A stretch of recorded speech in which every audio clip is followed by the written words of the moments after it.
Picture a wooden ship, locked fast in Antarctic ice, hundreds of miles from anyone who could help. No radio call that will reach home, no rescue coming. Before this story is over, the ice crushes that ship to pieces, right in front of the men who sailed her. 28 men watch their only way home disappear beneath the ice. And here is the part that makes this one worth telling slowly. Every single one of them survives. Tonight, settle in and let me tell you how 28 men, with 3 small boats, a few sledges, and each other, found their way home from the bottom of the world. This story begins with Ernest Shackleton, a polar explorer with an almost absurdly ambitious plan to cross the entire continent of Antarctica on foot, coast to coast, something no one had ever done. His ship, Endurance, was strong, 3-masted, built for exactly this kind of ice. 27 men signed on. There was a 28th. 3 days out, the crew found an 18-year-old Welsh sailor named Percy Blackborough, smuggled aboard by 2 friends. Shackleton was furious, and then kept the boy on as a steward anyway. 28 men, 69 sled dogs, a long way still to go. On the 5th of December, 1914, Endurance left South Georgia, the last outpost of the ordinary world, and sailed into the Weddell Sea. By the second half of January, the pack ice around her simply stopped opening. The ice never let go.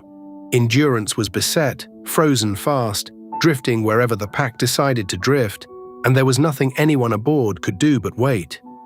For 10 months they drifted like that, and slowly the ice holding the ship began doing something worse than holding it.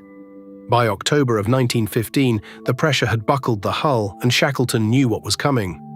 On the 27th, at about 5 in the evening, he gave the order, "Abandon ship." They camped a short walk from their dying ship and watched her die slowly for weeks. On the 21st of November, Endurance finally went under, gone in under a minute. 28 men watched their only shelter disappear. One of them had gone back in first. Photographer Frank Hurley waded into the flooding cabins to save what he couldn't bear to lose, his glass negatives sealed in tin boxes, and came out with more than 600 of them. 600 plates were too heavy to carry across hundreds of miles of ice and ocean, though. So Hurley and Shackleton chose together. Hurley kept a little more than 100, and then, so no one would be tempted to carry more than they could manage, knelt on the ice and smashed the rest himself. 500 of his own photographs broken on purpose in the snow. About 150 plates survive today, along with 39 reels of film, kept now by the Royal Geographical Society in London, because one man decided, on the ice, exactly what was worth carrying. You might wonder how 28 men keep going with no ship, no radio, and no idea if anyone is even looking for them. Slowly, and together.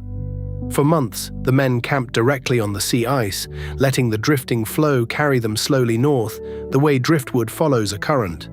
No ship, no engine, nothing to do but wait, ration carefully, and trust the ice was carrying them somewhere. On the 7th of April, 1916, they sighted Clarence and Elephant Islands ahead. 2 days later, the ice floe broke apart beneath them, and the waiting was over. They loaded into 3 small lifeboats and rowed through freezing open water toward land. They reached Elephant Island 497 days after they'd last stood on solid ground, nearly a year and a half with nothing but ice and boat decks underfoot. But Elephant Island wasn't rescue, just slightly less impossible than where they'd been. It sat far outside any shipping route. If help was coming, someone had to go and get it. So Shackleton did something that sounds, on paper, like exactly the wrong move. Instead of waiting to be found, he picked 5 men, navigator Frank Worsley, steady sailor Tom Crean, and 3 others, to sail the James Caird, a lifeboat 22 feet long, over 800 miles of open ocean to reach the whaling stations of South Georgia. 800 miles, roughly the distance from New York to Detroit. In a boat you could nearly fit inside a school bus, across some of the roughest seas on the planet. For 16 days, Worsley navigated by sun sightings, snatched in the seconds the boat crested a wave high enough to see the horizon. They made land, the wrong side of the island, but land. still considered one of the great feats of small boat navigation in maritime history. And they still weren't done. The boat couldn't survive one more crossing, so Shackleton, Worsley and Crean set out on foot, across glaciers and peaks nobody had ever crossed, because no map of them existed yet. For 36 hours, across roughly 32 miles of terrain no one had ever walked, 3 exhausted men kept moving. Then they walked into the whaling station at Stromness, unrecognizable, asking very calmly for help. But 3 men reaching safety wasn't the end. 25 people were still waiting for them to come back. On Elephant Island, 22 men were still sheltering under 2 overturned lifeboats at a spot they'd later name Point Wild, led by Shackleton's second-in-command, Frank Wild. 3 more waited on South Georgia's coast with the boat. 25 people trusting 3 exhausted men to send help. It took 4 tries. The first ship turned back 100 miles short, stopped by ice. The second got close enough to see the island and still couldn't reach it. The third was stopped by storms. On the 4th attempt, the Chilean government loaned a small steam tug called the Yelcho, captained by Luis Pardo. On the 30th of August, 1916, she pushed through open water and heavy fog and reached the beach at Point Wild. Every man waiting there was still alive. Add it up: Elephant Island, the mountain crossing, the James Caird. The number never changes. 28 men set out with Shackleton. 28 men made it home. That alone would be a remarkable place to end. But this story has one more chapter, and it happens more than 100 years later.